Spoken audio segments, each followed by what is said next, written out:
Today, we're about to have a very interesting conversation, not just about money, but about something deeper.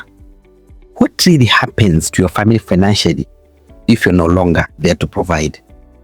It's not the easiest thing to think about, but it's one of the most important. And that's exactly where something called Family Income Protection Plan comes in. It's a type of life cover, but it works a little different. Instead of giving your family money once, it gives them a steady monthly income, almost like your salary continues even when you're not there. And this can go on for 3, 5, or even 10 years. Let me break it down simply. First, you choose how long you want your family to be supported. 3, 5, or 10 years. Then you decide how much they should receive every month. Let's say 100,000 Kenya shillings. After that, you pay a monthly premium, and if the unexpected happens, your family begins receiving that income every single month.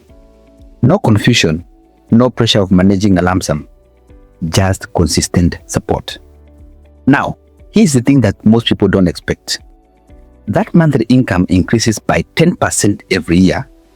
So if it starts at 100,000, year 1, they receive 100,000 Kenya shillings.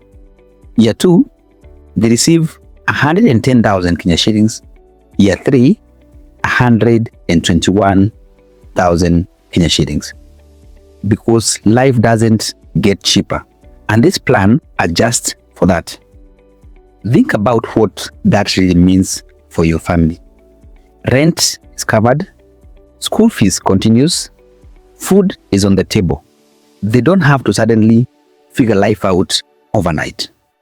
They get time, space, and stability. When signing up, you'll have 2 options.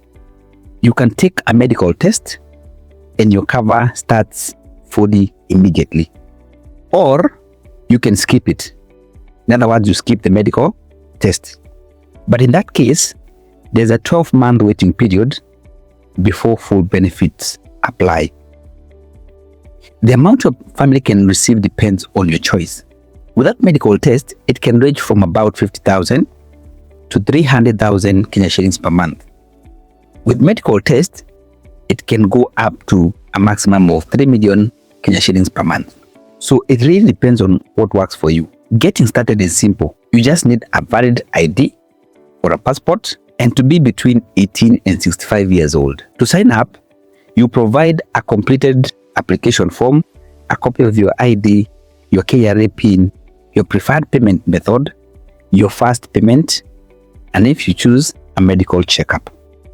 Once everything is set, you receive an SMS confirmation, your policy will be sent to your email, and you will be able to track everything online or through the application. You can pay easily through M-Pesa, bank transfer, direct debit, or what we call a standing order through the bank, that every month, every end of the month, the insurance company will be able to deduct that money from your account. That is direct debit or even salary deduction. Just one important thing. There's a 30-day grace period for payments. If you go beyond that, the policy can lapse. So you're allowed to get late to a maximum of 30 days. At the end of the day, this isn't just about insurance. It's about making sure your family can still live even when you're no longer there. Because real planning isn't about you, it's about them.